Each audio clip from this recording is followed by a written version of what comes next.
officially, my name is Alik Herbert.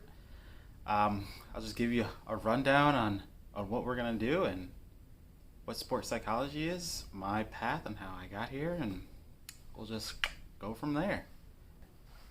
I've been playing sports, both traditional and action sports, for the majority of my life. I started snowboarding actually when I was in high school, and as we all usually do, I fell right in love with it. I love the freedom, I love the creativity, I love the adrenaline. But when I first started, I had moments that like deeply scared me when I was snowboarding. For me, I don't like really being afraid.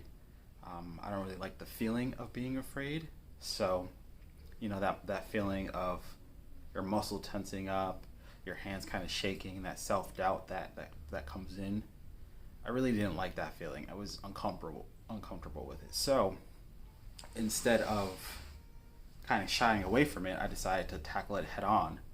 And what I learned was I actually enjoyed the other side of fear, the conquering that you feel afterwards, that level of competency and skill that you feel after you've had a trick that you were afraid of for the longest time, and then all of a sudden you have the skills, but you're afraid. You send it and you end up getting to the other side. That feeling of skill and competency is something that kind of has been the underpinning for my career in snowboarding.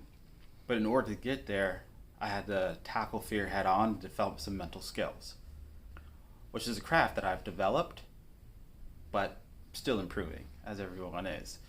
Which brings me to why I picked sports psychology. I believe that sports psychology is an element that can greatly benefit athletes, especially action sports athletes.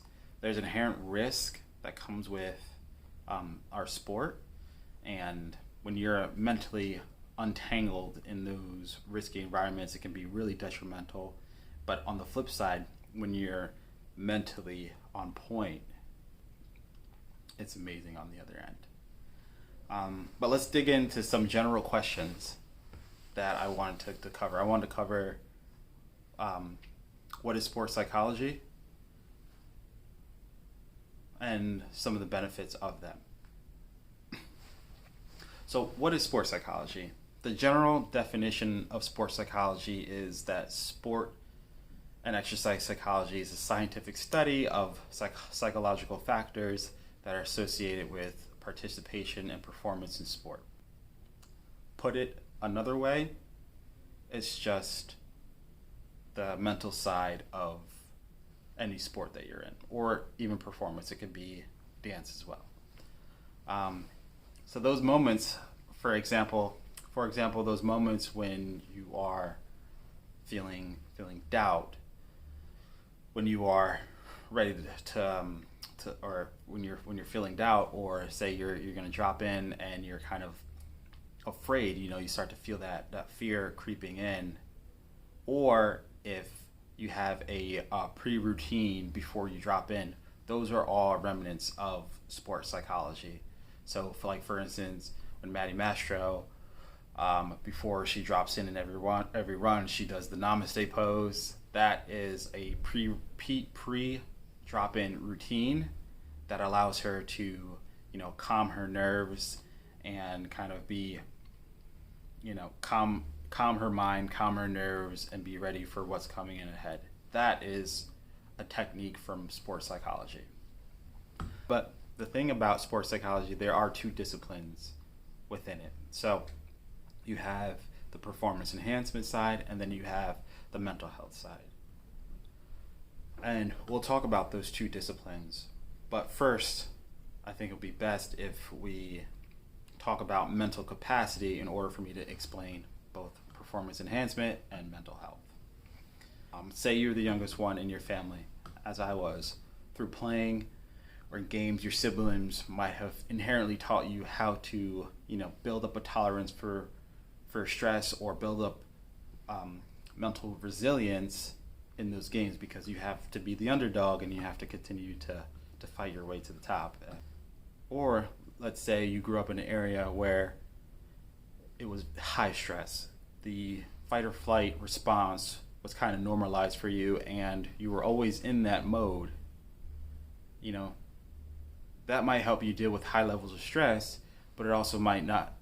But you also might not know how to relax at the same exact time. So these are all mental.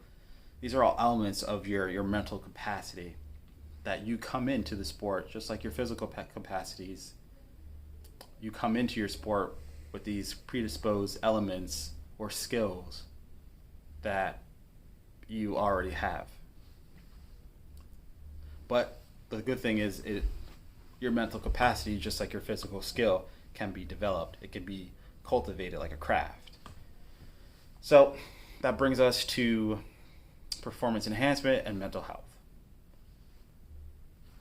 Okay, so I'm going to use an analogy here. Think of a glass of water. The actual glass is your mental capacity, and the water that's in it is your mental skills, right? So performance enhancement, you have your glass and you have your water. Performance enhancement means that your glass or your water is filled up all the way to the brim or close to the brim. All you want to do is take that, or you want to pour more skills in to just get to, say, 100 from 100% to 110%. That's performance enhancement. Your mental capacity's already been built. You're already there. You have skills and water within. You're just trying to fill some more and get to the top brim or even overflow. Mental health in sports psychology is when you have your mental capacity, which is the glass, and the water, which are your skills. It was at the brim, and then because of, say, depression or clinical anxiety or anything like that, the water evaporated and you got like halfway down. So you were at the top, but then you were depleted because of a mental health issue. That's mental health. And what we'll be working with will be on the performance side of those things. Not the mental health, but the performance health side. So if we're just looking to increase our mental capacity, then that's the job that that's the area that we're gonna dig into. But on that note, and last but not least, the skills that we'll dig into, these skills are not just for our sport, but they can be used and they are beneficial to many facets of life. For example, one mental performance skill that we use often or we cover often is attention and focus. Let's say you're anxious about a group presentation in school. You're prepared as best as you can, but the nerves are just still there. As you're going in, your initial focus is on your internal world, right? You're focusing on your nerves, you're focusing on your anxiety, but the skill of taking that focus, turning it from inward to outward, is sports psychology, or is a mental performance skill that can be developed in sport and also developed for life in general.